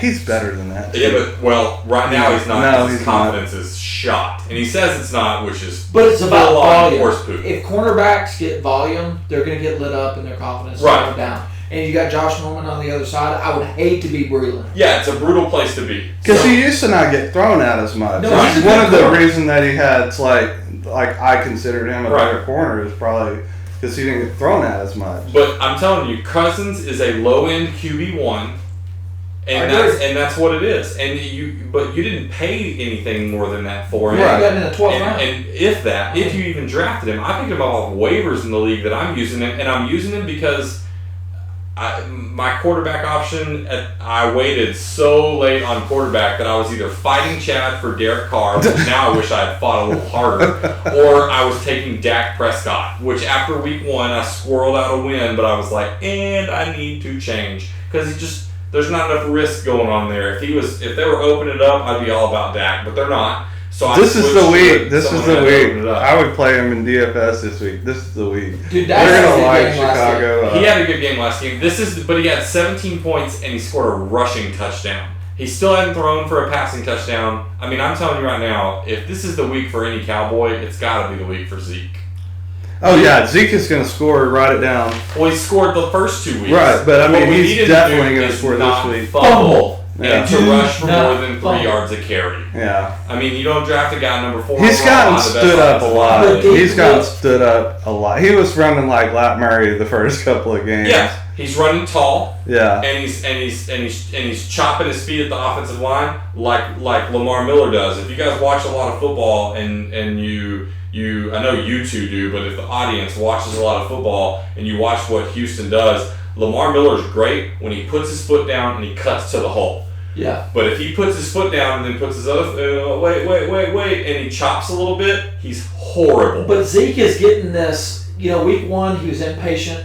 Yep. And then week 2 he overdid it a little bit. It looked and he good couldn't in the hold on to first half. football. And he couldn't hold on to the football. I don't care if you overcut. I don't care if you run backwards. Don't fumble. You can't. Your job is to not fumble, because here's the problem with Zeke and the Cowboys. Alfred Morris ain't fumbling. Alfred Morris plants his foot and gets 5 yards a carry. You know who is fumbling? Des Bryant. I don't even have anything to say. I know, because Des Bryant should not have been picked by the Cowboys. He should have been a safety pick. Dude. Anyway. He's been on this kick. It's been I don't even. You would rather have Earl Thomas right now than Des Bryant. Don't go get that. Oh yeah, we got pop-ups. We got Des Bryant pop-ups in the house. I'm just saying. Let me tell you about Des You Bryant. can fill in for me for the rest of the deal. Do you have a sheet that we can put over him? Because he tends to disappear. Oh, whatever. But he just went for a buck. Well, he did. He did. He just went for a buck. He did. Are you selling high? Is that what you're saying? Damn right. Absolutely not. Selling bucks and I'm out. Get Des Bryant off your team. Nolan is literally just saying this to gain likes from the people that are haters. I think. No, I don't like Des Bryant. I don't. It's like the Tiger Woods thing. You either love Nolan or you hate Nolan. Either way, you're going to pay attention to what he says or does. I don't like Des Bryant. I don't like him as a football player. Fact. I'm going to move on to the next topic before my hat blows. Before all of the viewers leave. I know Brian Catch for Carter. 8. Hey, 100-yard game fixes that for you. You're entitled to that, to your opinion, to not be on Des. That's part of it, I'm not on man. Des. You're off on him. That's fine. I'm not That's on fine. Des. I wish you owned him. I'd buy him from you. What did he I'll do tell you this who I summer? hate. Okay, I'm changing the subject. Let me tell you who I dislike and I've disliked from the get-go. It's Carlos Hyde. With him in week 1, you know what you should have done in week 1? Traded him. You should have sold that bull. You did the same thing last year. Because what you have to remember is there's this guy back there, and his name's Blaine Gabbert. Blaine. And let me throw some knowledge at you that I heard today. Over the past 9 weeks of fantasy relevant football, one Mr. Blaine Gabbert has outperformed Aaron Rodgers. Dude, he's like 4th or 5th Fact. on yards. Let that simmer. Yeah. And here's the deal: like him or not, bro will run. Yeah, Blaine is like, he'll run. man, Torrey ain't open. What am I'm I just gonna gonna grab the What am I football. gonna do? What do I do? Torrey did not get open on the fly route, and he's now run 63 pass plays in a row. What do? I tuck it and book it, and I don't know how to slide. So it's a risk reward, but he busted off a 50-yard touchdown run last year. So Yeah, I'm not on Blaine Gabbert, by the way. run. What I'm gathering from this is that you're a Torrey Smith fan. I feel like Torrey's the force of the league. He's Torrey. If anybody's droppable, it's Torrey. You can't I drop like him. Torrey. You can't drop him. I hate him. If he's on your roster, he better be your 5th wide receiver, and you still can't drop him because he really is their only wide receiver threat. I mean, Curley had the thing where everybody wanted to pick him up after week 1, and that's great. But like Blaine Gabbert ain't he's not like, hey, I like. If you're a throwing 8 defense and the yards. only person you have to cover is Torrey Smith, And Carlos Hyde, you have to think about they have to stop the run game. Do you? you can stop Carlos Hyde with 4 people, 3. I'm telling you, The hate is real. The hate is real on that guy. The hate is so real. And I mean, that's fine. That's fine. Look, And he's going to be gimped in a couple of weeks terrible. anyway, and it's going to be terrible. Sean Drawn. They're terrible. They need to play the Rams every week. Let me bring up another guy, flipping from this because There's a lot of animosity, hatred. Des Des deal. Des Bryant's garbage. But here's the deal. What about Lat Murray? What do you feel There's about a lot Lat of Murray? hate. There's a lot of hate. I'm one of them. And Is it a panic mode? If you're a Murray owner, I think it's a panic there's mode. Murray owners out there, lots of them. one of my buddies, one of my friends that's in the Kid Jones League, Candace, she was talking about how he only had 8 carries. And I was like, really? Is it 8? I mean, I didn't even realize. And I looked it up and I was like, oh, it was 8. He had 40 yards, 4 or 5 catches, which kind of evened it out in a PPR. But am I worried about him? A little bit, but it's just he's serviceable. If you look at the running back spread right now, you'd be happy to have Lat Murray. If you look at what's happening right now, it's as long as he wasn't your one, I agree. Right. He's in Jeremy Langford territory for me. Right. He's a startable back every week, but he is not great. He's startable because you have no choice. Right. And what kills him, though, is not the offense. It's that defense giving up 500 yards, and he's not your third down back. So he gets replaced, and they can't hand the ball off for 4 yards and then re-huddle because their defense is giving up 480 yards a week. That is, and dude, this is Khalil Mack's defense. This is a defense that was supposed to be reborn. It was supposed to, and I quote Khalil Mack on this, dominate games. And I got quote fingers going there's no tomorrow. But that's a fact. They are dominating the game. Yeah, dominating in the wrong way. In the wrong way, they're dominating. And I think that if I've got Lat Murray, I'm going to try to sell him for. He has to have a good game first. You won't get value for him right now. Yeah, I would sell him after he has a good game. Yeah, unless it's just for real, people are just complete running back poor. The other thing is I had a couple guys call me out on DeAndre Hopkins last week and said that, I was knee jerking on DeAndre a little bit, and then he goes off, and then you saw what he did last game. It's shaky. And then I had people talk to me about Larry Fitzgerald. Do you think he can keep it up? I mean, he's not going to score 32 TDs this year. No, I mean, he's not going to have 2 TDs a game. He's not going to get you. He had one call back, or but I think that he's, it's like last year. Every week I was paying $7,000 for him on daily, and it was panning out every week. I mean, it was the best value buy. They never moved him up, never moved him down. It was just FanDuel. It was $7,000, and I used him every week. And I mean, maybe. I mean, obviously, it's not going to John Brown. I know you're not. Not right now. You're not high on him, though. I like Larry Fitzgerald. I think he's going to be good, but at some point that they're going to crouch down on David Johnson, and John Brown's going to be open, and Michael Floyd's going to be open, and that's what's going to happen to that offense. I think going forward, David Johnson's still going to be legit, and Fitzgerald's going to be good, but he's just not going to catch 2 TDs a game. I mean, this guy's performing at a top 5 pace, and he's going to be a top 20 wide receiver. Yeah. So, yeah. That's where I'm at there. Who do you like this coming up week? I mean, we haven't even talked about that. So, real quick, I've got a couple things. One thing that kind of surprised me in my research this week was Cincinnati and their rush defense is not great. I love C.J. Anderson this week. Easy to say. I like Golden Tate.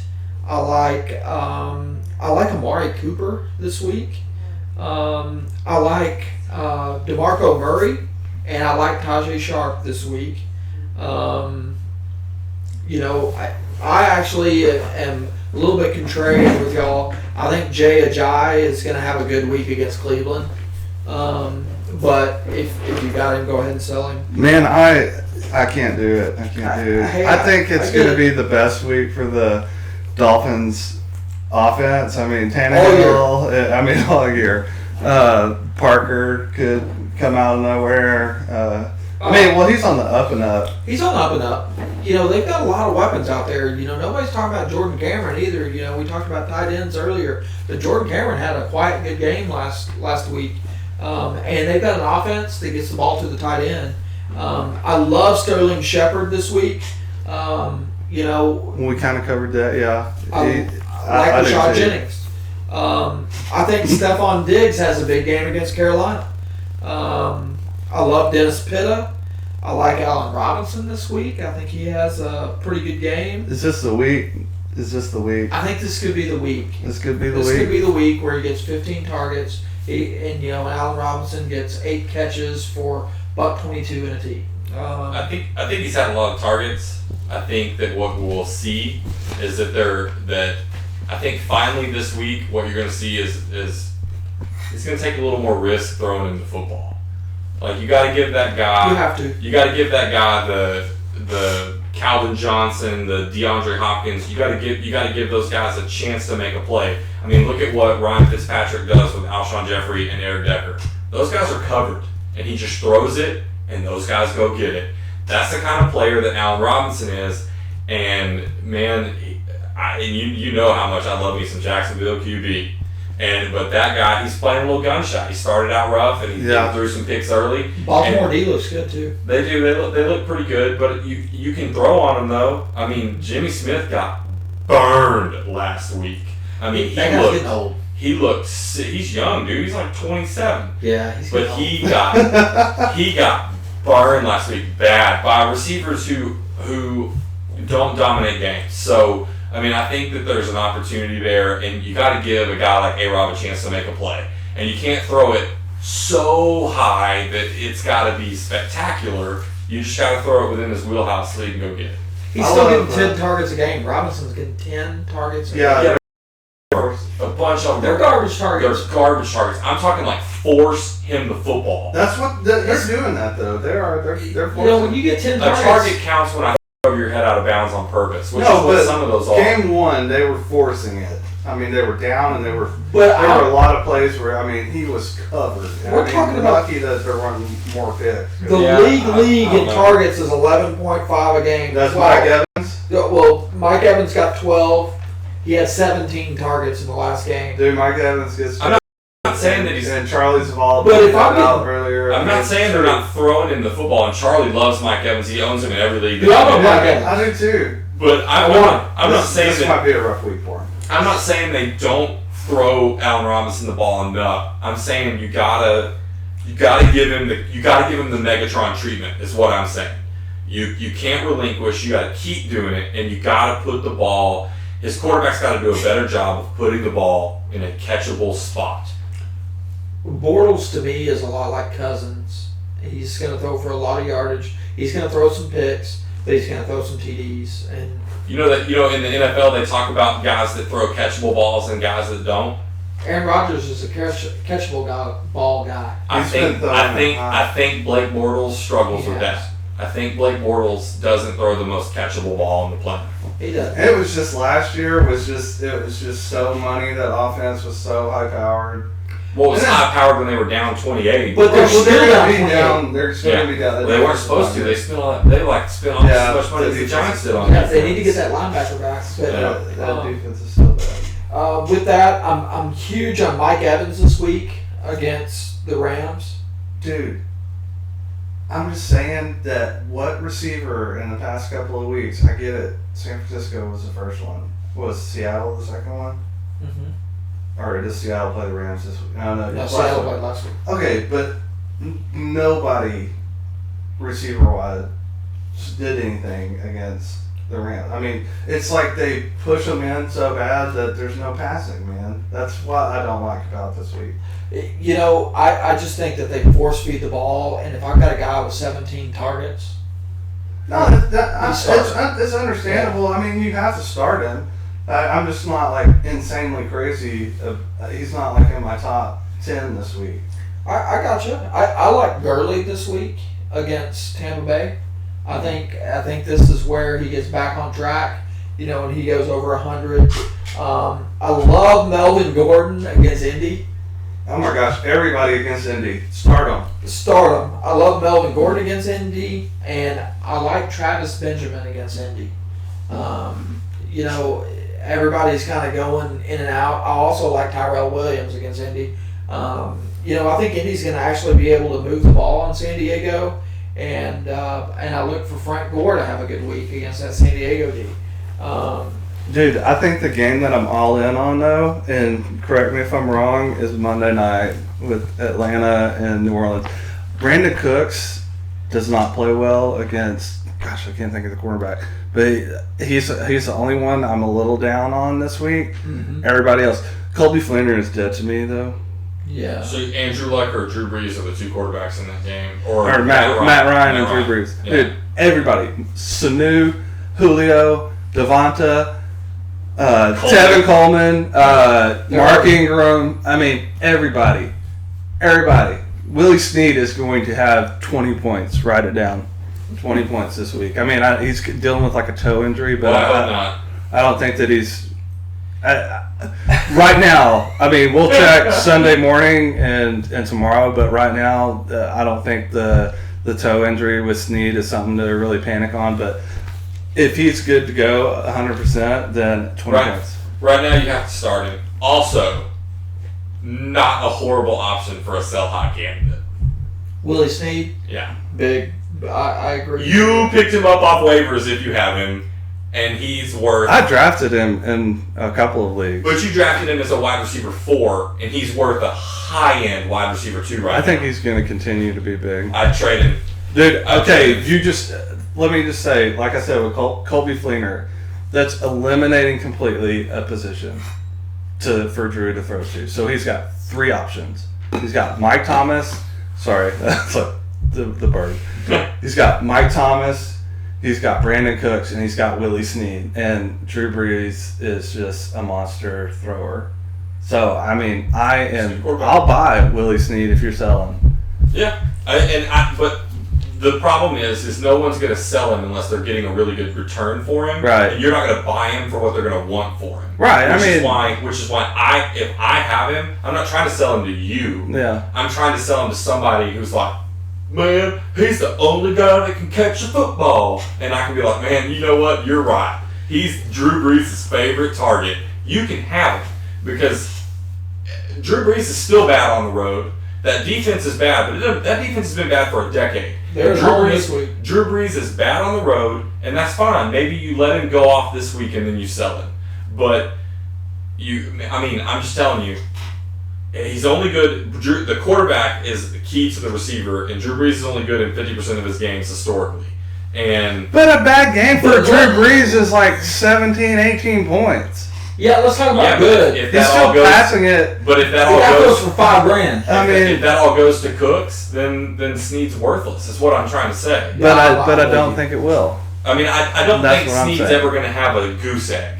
But I'm just saying you can get a whole lot more for him right now than you paid for him. And I think that the idea of fantasy football, you're not playing for second, you're not playing for third, you're playing for first.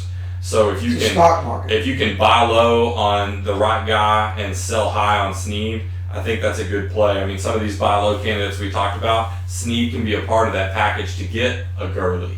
And from a guy who has Todd Gurley, so his receivers suck a little bit. So you can play into that. So in certain situations, I totally agree that you can if you have plenty of depth at receiver, but if you don't, I feel like Snead could really pay off for you for the entire season. He's definitely a hold if you want to hold him. Yeah. I mean, I think it's fine. But if we were doing a buy, sell, hold, I think we would, all 3 of us might fall differently on that. Chad would buy him, probably, based on what we've just talked about. Nolan would probably hold him, and I would be willing to sell him. And all 3 of us know what we're talking about and know how to handle it. We just all see it from different angles because I love making deals. I want to trade. Dude, I trade to trade. I can't wait for trades. I'm like FUBU sometimes. I just like to look at a different team. And FUBU says that all the time. It's like, man, I'm tired of looking at this team. Yeah.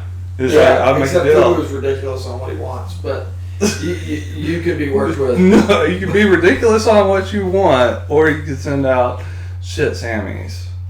Who does that? John Howard? I think John Micah Shigby. There's a couple. Dude, I got sent so many trades for Jeremy Langford this week. The guy that drafted. Dude, I traded Kevin White for Jeremy Langford in that league that I had Adrian and Thomas and all those people go down. I mean, it was just like, man, I couldn't click that shit fast enough. That was great. You know, Thanks, Glenn. My player of the week this week is Jeremy Macklin. Oh, dude, we have not talked about him, and it is good. That is. Dude, Jeremy Macklin is my player of the week. Kansas City is going up against the Jets. Okay, you know you're not going to be able to run it to a high level on the Jets. Okay, and you know that the Jets' corners are not performing at a high level. We talked about J.A.R.V.I.S earlier being more of a continent than an island, and I think Macklin is going to have some room to run behind him. And I don't mean that, you know, Macklin's like necessarily the truth. I just think that if you're playing in DFS, he is a sneaky play this week.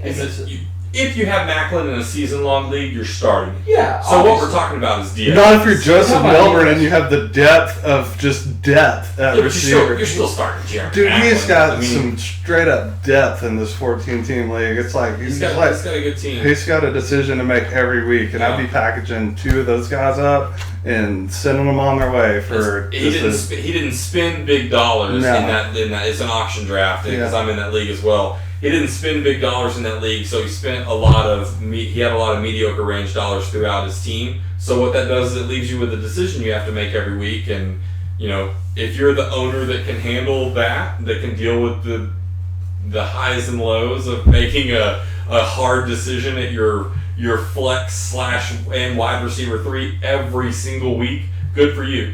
But I mean, that stress is tough. It's tough, especially at a position right now. You know, in that league, for instance, his team is deep, but it's not really, in my opinion, it's not super strong. He needs to probably move some of his depth to create some more strength. In that league, that's one of the leagues where you feel good whenever you can't even make a waiver claim because your team is just so good. You're like, I can't drop any of these guys. You drafted good. It was a good draft for me in that league. Me too. It's like I cannot drop anybody, and that's 14-teamer too. That's the only team I can say that about. Yeah. I played in that league 1 year, I think. Last year, wasn't it? Year before last. Year before last, you split pot. And with Milburn. Yeah, I split pot because Jeff vetoed a trade, and he's ridiculous. So Pittsburgh and Philly, I'm taking everybody on Pittsburgh, like whoever it is. Wheaton's coming back this week. You know, I'm not necessarily saying that I love him, but I wouldn't start Wheaton unless it's DFS and you're going for a flyer. But Antonio Brown's going to beast it. D. Willie's going to have a great game against the Philly D. Big Ben should be fine. Big Ben should be fine. I'm not a fan of Philadelphia. But on the flip side, I think Jordan Matthews is going to have some room. He gets a lot of targets. Let's talk about Carson Wentz and how, like, NFL quarterback he looked. I mean, maybe not for fantasy, but good gosh. I mean, if he didn't take those stupid, rookie runs. I mean, everybody's got the rookie runs. It's like diarrhea. You don't run out there and get laid out by a linebacker. He's got to avoid the big. He's got to avoid the big. You got to not. Dude, I like that. If he didn't, no. I mean, hey, that's a short career if you keep that up. It is, but you know, Carson Wentz, he is trying to prove to his team that he's the guy that's going to lead them to the Super Bowl. And if you got to put your head down to do that a couple times, I'm game. I like that. Hey man, I'm good with that too. If you look like Cam Newton or Dante Culpepper or Dak Prescott or John Elway on the end zone, John Elway spun around. Yeah, John Elway was a monster. Like if he was in this room right now, we'd be like, dude, it's a big boy. Yeah. The Carson Wentz, that ain't him. That ain't him. He's a little more frail. And dude, if he keeps getting teed off on, they're going to some of that's offensive line though. Well, but I just mean like even on some of the running plays where he's really kind of dropping that shoulder to get the extra yard. He's got to learn to slide. Yeah, you just get down. That 1 yard doesn't mean anything the majority of the time. There are times when you need to pull a Romo or pull a John Elway or pull a Cam Newton, but there are also times when you need to realize that that's not who you are and you need to play to your strengths. Like, you're the number 2 draft pick, you're starting, you're doing really well, you haven't made any mistakes. I mean, he and Dak Prescott are both protecting the football phenomenally well for rookie quarterbacks. And you gotta protect yourself just as much as you have to protect the football when you're a quarterback in the NFL, because we've seen them go down. I mean, no one wants to be the Cleveland Clowns, man. I mean, Cody Kessler, I don't know if you guys know this, but he played quarterback at USC, and he wasn't one of the really good ones to play there. What about New England? Best coach in the NFL, so yeah, they overcome obstacles because their coach. What are they going to do now? I think they said it's a ligament in his thumb, but he's probably okay. Garoppolo's going to be back next game anyway. I think. Put Julian Edelman in there; they'll win. Do you think that Frank Gore's going to have a big week this week? Is this going to be the week? I like me some Franklin Gore this week. I do too. I like anybody against San Diego and anybody against Indianapolis. I love me some Gore, and I think this is the week that maybe some of the haters stop talking about Langford. Everybody thinks people are knee-jerking on Langford. Oh, Jordan Howard, and this guy's going to take over his job. They're not taking over his job. He's going to have a good game against Dallas, unfortunately. I don't think he runs roughshod on him, but I think he'll have 20 for 85. I think he'll have a little bit of a bounce back game. I'll be surprised. What you just described is a little over 4 yards a carry. I'll be surprised if he averages 4 yards a carry. They'll have to use him. They have to. You're right. They have to. But the Cowboys right now, one thing that they have done pretty well is they've been able to stop the run. There was that span in the Giants game where they got run all over. But if you looked at that, they took their top 4 defensive linemen all out at the same time and put in the backup 4. Like they just shuffled 4 for 4 instead of like interjecting 1 or 2 here and there, and they just got it crammed down their cram hole. And then after that, they stopped doing that. They stopped doing that, and Terrell McClain looks great on the inside. It's moving Crawford to the outside, giving him a little bit more of a pass rush, but not really enough to talk about. Sean Lee and how good of a last-minute pickup was freaking Durant? So first off, you're such a homer. I am a homer. You're a homer. Full-on homer. But Sean Lee's but he doesn't drive fantasy. Sean Lee's great until he gets hurt. When he's Jeremy Kresge, I'm calling you out on this. That's the homer of homers. Homer picks. Dude, it's just like, if you're a Dallas Cowboy, you're on his team. Mike Taylor's a homer. He might be worse than Kresge, but year. But since I don't like Mike or Carolina, I don't think about it as much. Man, that is it's true. But Mike, the only guy he doesn't have on their team that's of relevance is Kelvin Benjamin. Yeah, I'm a homer, full on homer for the Cowboys, and I don't unequivocally I don't doubt that at all. But when healthy, Sean Lee is one of the top 3 middle linebackers in the league. And right now, for the first time in a really long time, he's healthy. He's playing well. And that defense is in a kind of bend but don't break mode, and they're getting the job done. If the offense could score in the red zone, they'd be 2-0, not 1-1. And so people be a little less on the Giants. So I just think you have to be, you have to think about it from a non-homer standpoint. If I'm evaluating the game, Terrell McClain's looked great on the inside. They've had some guys like Tyron Crawford who's really disappointed. They just paid him a bunch of money. Like 5 years, $45 million, and he's really disappointed, so they're having to move him to defensive end to cover for all their drug suspensions. But they, hopefully they get a guy back in DeMarcus Lawrence that can help the pass rush. I think he will here in a couple weeks, but you got to weather that storm until that happens. And secondaries looked a hell of a lot better than any of us thought it would. We were selling them hardcore. So, but I didn't understand why the Giants didn't take advantage of that. I don't think Langford goes crazy. Didn't take advantage of what? The secondary. Because it's better than people gave it credit for. But it's better than what it got credit for, but the Giants didn't take advantage of Shepard, and I mean they won the game. That was a bad offensive game. It looked bad on both sides. I've been They're saying not it that good. all night long. No, I mean, the Giants' offense is not good. It revolves around. It looks so Odell good on Beckham paper. Jr. and nothing else. It looks so good coming into the season, though. You can't deny it. If Rashad Jennings could run the football, I'd agree with you 100%. But since he can't, and this is to Eli's got more weapons than he's ever had. 66% of my fantasy teams are getting screwed by Rashad Jennings. So I'm coming from like a full-on ownership understanding of this. Their offense revolves around Odell Beckham Jr. And if he's not going off, which right now he's not, if he's not going off, they are going to struggle. And you've seen that the last 2 weeks. They struggle. They're winning, but they're winning close games. But they're going to struggle until they figure out that it doesn't have to revolve around Odell. They have got Who's it talent. going to revolve around? It doesn't have to revolve around anybody. It can be the same. Victor Cruz? Victor Cruz? He's going to do the salsa. Chad's doing the salsa right now. It can be the Saints.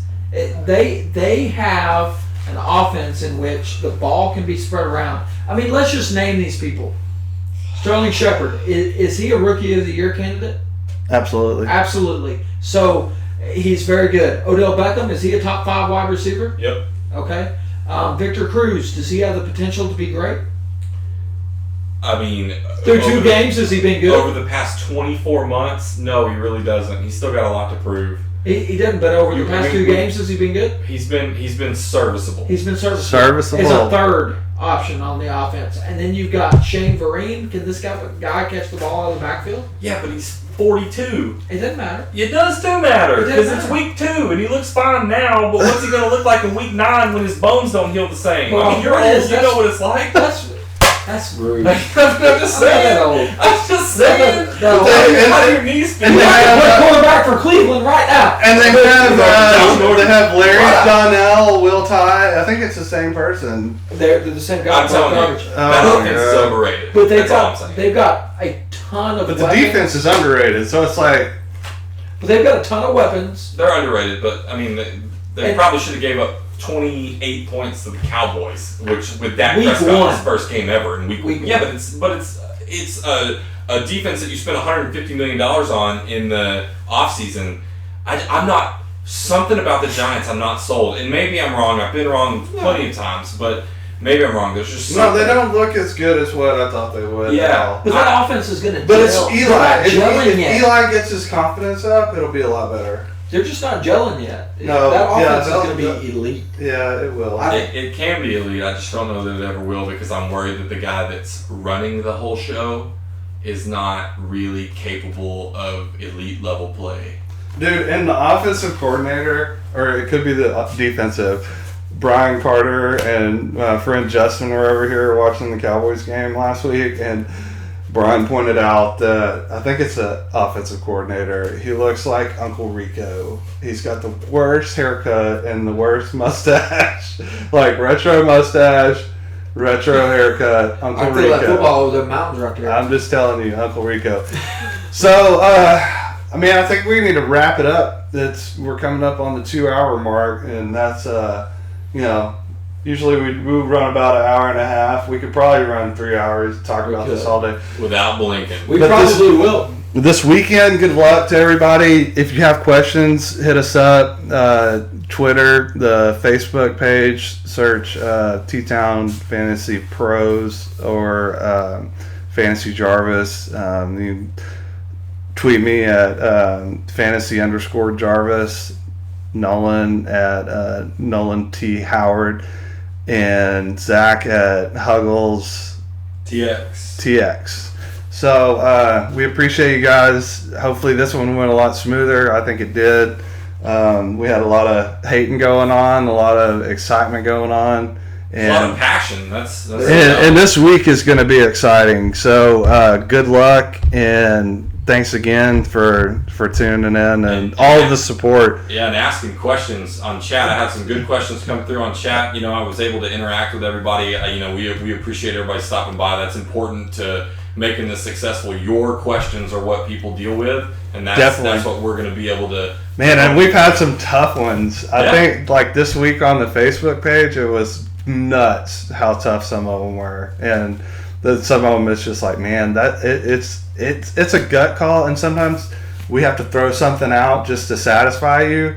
But It's man, a coin flip. Sometimes you just gotta respond. It's a coin flip, but I would do right, and I'll always throw somebody out there, and man, you'll always. This is something that I wanted to cover before we get too deep into the season. While we're signing off here, you'll always remember a bad call, but you'll never. I mean, it takes. The good ones are the ones that go by the wayside. It's the bad ones, and I want you guys to just. You can hate me all you want. Blame me. I want you to, because you have to let that aggression out if you have a player just do doo-doo butter. And I'll take that. Especially one that we recommend. Yeah. Yeah. But we don't get the Gio Bernards. We sat here on this telecast last week and said, you know what? It's a Gio Bernard game. He caught 100 yards receiving. Oh, man, I'll go back and I'll look at all the ones that we called and I'll list them. I mean, I'll do that this week. So, there's a lot of them that we do call, so we hope that we help you guys out. We appreciate it, and we'll see you next time. Yeah, so I find the button. Have a